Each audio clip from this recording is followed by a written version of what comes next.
अस्सलाम वालेकुम नाज़रीन, एक नई वीडियो में खुशामदीद। आज की वीडियो में आपको बताऊंगी कि आप काले चने का सालन घर में किस तरीके से बना सकते हैं। हम इसके साथ बनाएंगे राइस को मैंने भिगो के रख दिया हुआ है। ये जो चने हैं ना, ये मैंने सुबह उठ के ना 8 बजे के करीब इनको भिगो के रखा था और अब तकरीबन 2 बजने वाले हैं। तो ये देखें, मैंने सिर्फ इसको गर्म पानी के अंदर भिगो के रखा हुआ था। इसके अंदर मैंने कोई मीठा सोडा वगैरह इस्तेमाल नहीं किया।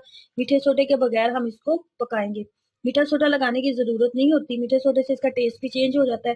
सिर्फ गर्म पानी के अंदर अगर आप इसको अच्छे से भिगो के रख देते हैं ना, तो आपको कभी भी चनों को मीठा सोडा लगाने की जरूरत नहीं पड़ती। चनों की मिकदार है 2 कप के करीब, तो उस हिसाब से मैं आपको बाकी चीजें भी बता दूं। इसमें मैंने डाला है एक दरमियाने साइज का प्याज। दरमियाने साइज का प्याज डाला है। ये ग्रेटर की मदद से ना मैंने इसको ग्रेट कर लिया। इससे ना मसाला बहुत अच्छे से बनता है। तमाम चीजें बहुत अच्छे से मिक्सअप हो जाती हैं और अलग से हमें बुनाई नहीं करनी पड़ती। 2 अदर दरमियाने साइज के टमाटर लिए। टमाटर का भी छिलका देखे मैंने उतार लिया हुआ है। इसको भी ग्रेटर की मदद से जब ग्रेट किया जाता है ना, तो ये छिलका बहुत आसानी से उतर जाता है। वो 3 अदर दरमियाने साइज की सब्ज मिर्चें ली हैं। तो अब मैं आपको बताती हूँ कि इनको किस तरीके से पकाना। चनों की मिकदार मैं आपको एक दफा फिर बता दूं, तो ये 1 कप के करीब चने थे, ये 2 कप नहीं थे, ठीक है, 1 कप के करीब चने थे। तो ये फूल गए हुए हैं। कप भी मैं आपको बता दूं, तो ये वाला कप मैंने लिया था, ठीक है। इस कप के हिसाब से आप मैंने तमाम मसाले डालूंगी इसके अंदर। प्याज,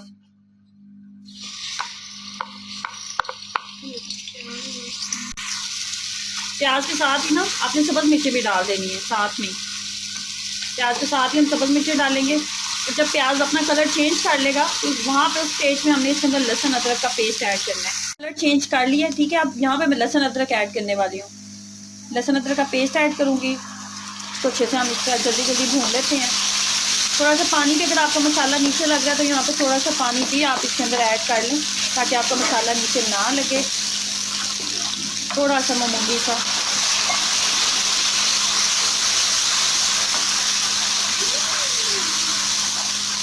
साथ में इसके अंदर टमाटर ऐड कर दूंगी। टमाटर मैंने 2 अदद डालने वाली हूँ इसके अंदर। साथ में हम यहाँ पे ना इसके अंदर मसाले भी ऐड कर देंगे। मसालों में सिंपल से मसाले, आपके किचन के जो मसाले होते हैं वही मैं डालूंगी। 2 चाय के चम्मच मैं इसके अंदर नमक डाल रही हूँ। उसके बाद लाल मिर्च। इसके अंदर मसाले ज़्यादा नहीं डाले जाते, इसका एक अपना ही टेस्ट होता है चनों का। अब यहाँ पे लाल मिर्च पाउडर ऐड करूँगी। बस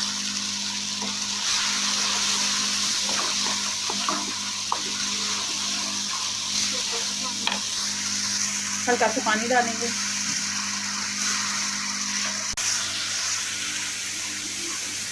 कुछ लोग यहाँ पे बेसन भी ऐड करते हैं, 2 खाने के चम्मच बेसन ऐड करते हैं, या फिर चिकन क्यूब ऐड करते हैं। तो कुछ भी डालने की ज़रूरत नहीं होती। चिकन क्यूब का एक अपना टेस्ट होता है, वो काले चनों का टेस्ट जो है वो ख़त्म कर देगा। तो आपने बनानी है, जितना सिंपल आप बनाएंगे उतना मज़े का आपका बनेगा। तो मसाला अच्छे से जब भून जाए, मसालों को कच्चापन ख़त्म हो जाए, तो मैं इसके अंदर चने ऐड कर दूँगी। मसाला अच्छे से भून चुका है। अब यहाँ पे मैं काले चने ऐड कर दिए हैं। काले चने डाल के तो फिर आपने 2 मिनट अच्छे से इसको भून लेना है। उसके बाद मैं इसके अंदर 2 गिलास के करीब पानी डालूंगी, जिससे चने जो है ना अच्छे से कुक हो जाएं। मेरे चने जो है ना, ये तकरीबन 40% कुक हैं, 60% अभी इन्हें कुकिंग की ज़रूरत है। तो यहाँ पे आप प्रेशर कुकर का भी इस्तेमाल कर सकते हैं, अगर आपको इंस्टेंट चाहिए कि आपका सालन जल्दी से तैयार हो जाए। जितना ज़्यादा मसालों को भून लेते हैं, इतना ज़्यादा आपके मसालों का टेस्ट आता है और आपको कच्चापन आपको कभी भी फील नहीं होता। ये देखिए, मसाला बहुत अच्छे से भुन चुका है, कुकिंग ऑयल अलग से नज़र आने लगा है। और ये देखिए, मसाला बहुत ज़्यादा बुनाई करने की हमें ज़रूरत नहीं पड़ी, क्योंकि मैंने जो प्याज और टमाटर थे पहले ही उन्हें चॉप कर लिया हुआ था अच्छे से। अब यहाँ पे मैं इसके अंदर पानी ऐड करूँगी। पानी ऐड कर देंगे और इसको ढक्कन के साथ कवर कर देंगे, या फिर अगर आपके पास टाइम नहीं है तो आप प्रेशर कुकर का इस्तेमाल करेंगे। ये देखें जी, चने हमारे बहुत अच्छे से कुक हो चुके हैं। मैंने इनको प्रेशर कुकर में कुक किया है, ठीक है। प्रेशर कुकर में ही हम इनको कुक करेंगे और ये बहुत अच्छे से नरम हो चुके हैं। ये देखें, टूट रहे हैं। किसी मीठे सोडे का मैंने इस्तेमाल नहीं किया। अब इसके ऊपर लास्ट पे हम इसके अंदर डालेंगे गरम मसाला पाउडर।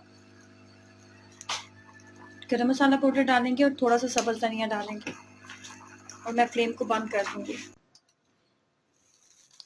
थोड़ा सा मैंने इसका शोरबा जो है वो ज़्यादा रखा है, क्योंकि मैंने इसके साथ राइस बनाए हैं।